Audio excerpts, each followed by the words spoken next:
दिखाता हूं, कमोड जो लगे वो भी रिमोट से। अगली तस्वीर दिखाई, ये देख रहे हैं, इसको खोलने की जरूरत नहीं है, रिमोट दबाइए खुल गया, रिमोट दबाइए बंद हो गया। ये कमोड लगे हुए हैं, ये आम आदमी के मुख्यमंत्री हैं। केजरीवाल ने आज तक चुप्पी नहीं तोड़ी है, कुछ नहीं बोला है, 45 करोड़ बहा दिए, कुछ नहीं बोला है। क्यों? सुनिए जरा बीजेपी क्या कह रही है। मेरा तो कलेजा कांप उठता है यह सोचकर कि जब दिल्ली की 40% जनता झुग्गियों में रहती है, तब कोई मुख्यमंत्री कैसे आलीशान घर में रह सकता है। विद्युत की इस चकाचौंध में देख दीप की लौ रोती है, अरे हृदय को थाम महल के लिए झोपड़ी बली होती। विषय सिर्फ उनका असली चेहरा दिखाने का नहीं है, विषय सिर्फ कटाक्ष का नहीं है, विषय उस दर्द का भी है, उस धोखे का भी है जो दिल्ली की जनता ने अनुभव किया है।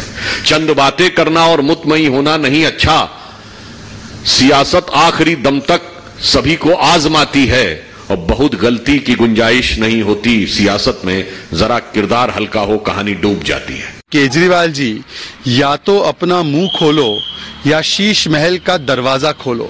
जिस शीश महल पर 45 करोड़ रुपए दिल्ली की जनता के गाड़ी कमाई के खर्च किए गए, उड़ाए गए, अश्लील खर्च किया गया, अब उसकी सारी तस्वीरें भी सामने आ चुकी है। अरविंद केजरीवाल इधर उधर की बातें ना करे, जवाब दे कि ये महल में किस प्रकार से दिल्ली की जनता के पैसे उड़ाए गए। आइए अब मैं आपको बताता हूं कि आखिर इस महल पर लोग क्या कह रहे हैं, क्या लिख रहे हैं। लोगों के लिए ताज्जुब की बात है कि आम आदमी का मुख्यमंत्री इतना पैसा उड़ा रहा है। पॉलिटिकल लीडर्स क्या लिख रहे हैं ये भी आपको बताते हैं, और आम आदमी क्या लिख रहे हैं वो भी आपको दिखाते हैं। देखिए जरा, कपिल मिश्रा पुराने साथी केजरीवाल के रहे। कपिल मिश्रा लिख रहे हैं, जब आपका परिवार ऑक्सीजन के लिए दौड़ रहा था, यानी कोरोना के दौरान दिल्ली वाले कोरोना से लड़ रहा था, तब दिल्ली के मुख्यमंत्री खुद के लिए शीश महल बनवा रहे थे। यह है उनका महल। मनोज तिवारी ने लिखा, केजरीवाल अब तो बोलो, शीश महल का दरवाजा खोलो। यह नारा दिल्ली की गलियों में गूंज रहा है। प्रवेश वर्मा सांसद है बीजेपी के, उन्होंने लिखा, दिल्ली के मुख्यमंत्री आवास का जो क्षेत्रफल है 2013 में 317 वर्ग मीटर था। कितना? 317 वर्ग मीटर 2013 में शीला दीक्षित के टाइम में। अब क्षेत्रफल बढ़ गया है 300 से 1130 वर्ग मीटर, 1130 वर्ग मीटर हो गया। आम आदमी क्या लिख रहा है? जय शेरावत लिख रहे हैं, अब तो ये स्पष्ट है केजरीवाल भ्रष्ट हैं। बलराम शर्मा लिख रहे हैं, तिहाड़ जेल करे पुकार, अब की बार, यानी तिहाड़ में अब बुलावा आ रहा। राम निवास लिख रहे हैं, जन लोकपाल बिल के नाम पर सरकार में आया और उसी बिल को चूहे के बिल में डाल दिया है, इससे बड़ा अवैध आदमी दुनिया में नहीं होगा, ये राम निवास ने लिखा। दीपक वर्मा लिख रहे हैं, केजरीवाल ने दिल्ली वालों को मूर्ख बनाने में मास्टरी हासिल कर ली है। गौरव प्राशर लिख रहे हैं, अपना काम बनता जाए जनता। आइए अब मैं आपको सुनवाता हूं जरा, दिल्ली के आम लोगों को सुनिए, उन्हें फर्क पड़ता है, उनकी सेहत पर कोई फर्क पड़ता है। केजरीवाल 4500 का घर बनाए, 45 लाख का बनाए या 45 करोड़ का, दिल्ली के लोग क्या कह रहे हैं?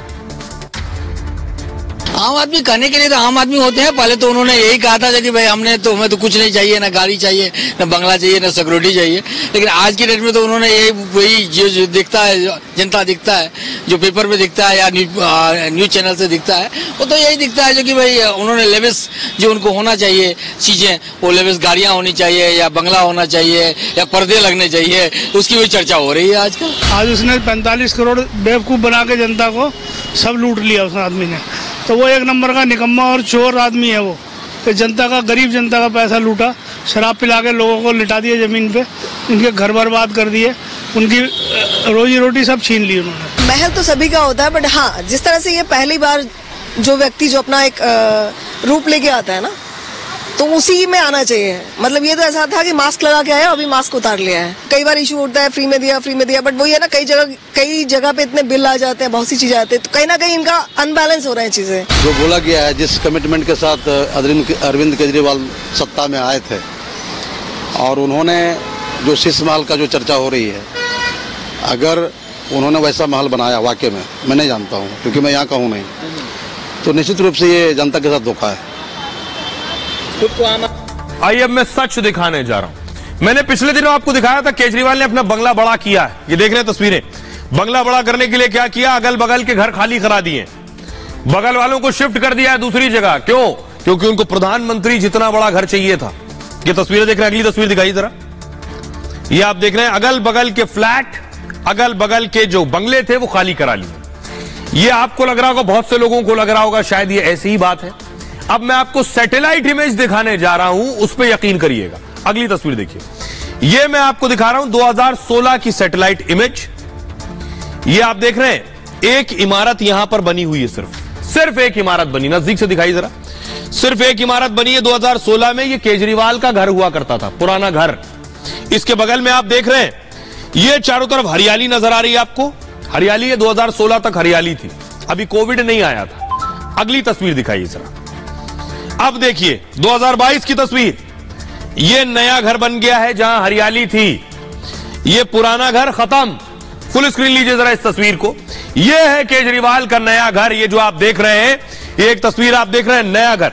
यही तरीका था कि अपने आवास को पीएमओ जैसा बना लेना। ये दो तस्वीरें आपके सामने देखिए जरा। पहले जहां हरियाली नजर आ रही है वहां नया घर बना लिया केजरीवाल ने। अब तो घर पूरा नया हो चुका है, इसीलिए वो 300 कुछ वर्ग से एरिया से अब 1130 हो गया। अब मैं आपको बताता हूं केजरीवाल ने इसके लिए क्या किया, घर कैसे बड़ा किया। उनकी इच्छा थी प्रधानमंत्री जैसा घर होना चाहिए, तो देखिए कैसे बनाया। ये आप देख रहे हैं 12 एकड़ में प्रधानमंत्री का आवास फैला हुआ है। प्रधानमंत्री का आवास ऐसा है। 7 लोक कल्याण मार्ग। प्रधानमंत्री आवास में एक नहीं कुल 5 बंगले। प्रधानमंत्री नरेंद्र मोदी 5 नंबर के बंगले में रहते हैं। इसके अलावा 1, 3, 7 और 9 नंबर भी प्रधानमंत्री का बंगला है। ऐसा बंगला चाहिए था केजरीवाल को, ऐसे घर में रहना चाहते हैं। इस बंगले में 2 बेडरूम और एक अलग रूम है, एक डाइनिंग रूम है और एक ड्राइंग रूम है। ड्राइंग रूम में एक साथ 30 लोगों के बैठने की सुविधा है। मौजूदा वक्त में बंगला नंबर 7 प्रधानमंत्री कार्यालय, बंगला नंबर 9 में सुरक्षा संभालने वाले एसपीजी गार्ड रहते हैं। और प्रधानमंत्री जैसा घर चाहिए, इसके लिए केजरीवाल ने क्या कुछ किया। बीजेपी क्या कह रही है, वो कह रही है कि केजरीवाल तो सद्दाम हुसैन जैसा घर बना रहे हैं। सुनिए जरा। ये आरोप में लिप्त नेताओं के वैभवशाली मकानों के समकक्ष है, परंतु अब मुझे लगता है, याद है उन्होंने 2 बड़ी इंटरनेशनल न्यूज़पेपर्स में कुछ छपवा के अपने को दिखाया था ना कि वो कितने बड़े इंटरनेशनल फिगर हैं। पर अब तो कुछ ऐसा लगता है कि अगर आप लोगों ने देखा होगा तो सद्दाम हुसैन के मकान में जिस ढंग की चीजें दिखाई पड़ती थी, चर्चा में आती थी, या किम जोंग उन के मकान में जिस ढंग की चीजों के चर्चाएं आती थी, अब तो उसके समकक्ष आती दिखाई पड़ रही है। मतलब मानना पड़ेगा कि वो क्षेत्रीय दल से राष्ट्रीय दल ही नहीं बन गए हैं, अंतरराष्ट्रीय स्तर की उन्होंने स्थिति प्राप्त कर ली है दुनिया को दिखाने के लिए। सुधांशु त्रिवेदी को सुन लिया आपने। वो बता रहे हैं कि ऐसा घर किम जोंग, सद्दाम हुसैन का घर हुआ करता था, जिन्हें बड़े बड़े घरों के शौक थे। अब देखिए जरा, अब जब सद्दाम के घर की बात हो गई तो आपको सद्दाम के घर लिए चलता हूं। देखिए जरा, किम जोंग का सबसे पहले उत्तर कोरिया के तानाशाह किम जोंग उन अपनी सनक और शौक के लिए जाने जाते हैं। आए दिन अमेरिका को युद्ध की धमकी देते रहते हैं। वहीं तानाशाह किम जोंग उन अपने आलीशान जिंदगी के लिए जाने जाते हैं और आलीशान कुम सुनसान पैलेस में रहते हैं, जिसे उत्तर कोरिया की सबसे खूबसूरत इमारत कहा जाता है। और किम जोंग का महल 1976 में बनाया गया था, 1976 में। किम जोंग के पिता का ऑफिस था ये। 1994 में किम इल सुंग की मौत हो गई, उनके पिता की। 94 में इसका रेनोवेशन किया गया, $900 मिलियन इस पर खर्च किया गया। 1 करोड़ से ज्यादा के 10 बेड है इसमें, 2 स्विमिंग पूल है, घुड़सवारी की व्यवस्था है, प्राइवेट एयर स्ट्रिप भी है। आइए अब पुतिन के लिए चलता हूं घर आपको। रूसी राष्ट्रपति व्लादिमीर पुतिन पिछले 22 सालों से सत्ता में बने हुए। पिछले साल यूक्रेन पर हमले के बाद से ही पुतिन लगातार चर्चा में। पुतिन भी अपनी लाइफ स्टाइल को लेकर चर्चा में रहते हैं। हजारों करोड़ के आलीशान महल में रहते हैं। महल की खूबसूरती देखकर आपकी आंखें चौंधी आ जाएंगी। महल में सुख सुविधा की सारी व्यवस्थाएं मौजूद हैं और 9,981 करोड़ रुपए में बना है एक स्ट्रिप क्लब। कैसीनो थिएटर समेत एक dance mat, spa, gym, swimming pool, भूमिगत शराब तहखाने, एक अंडरग्राउंड बर्फ रिंग, अंगूर के बाग और एक ऑर्किड कमरा। अब आपको सद्दाम के घर लिए चलते हैं, जिससे तुलना की जा रही है केजरीवाल की। इराक के तानाशाह है सद्दाम हुसैन भी आलीशान जिंदगी जीने के लिए हमेशा जाने गए।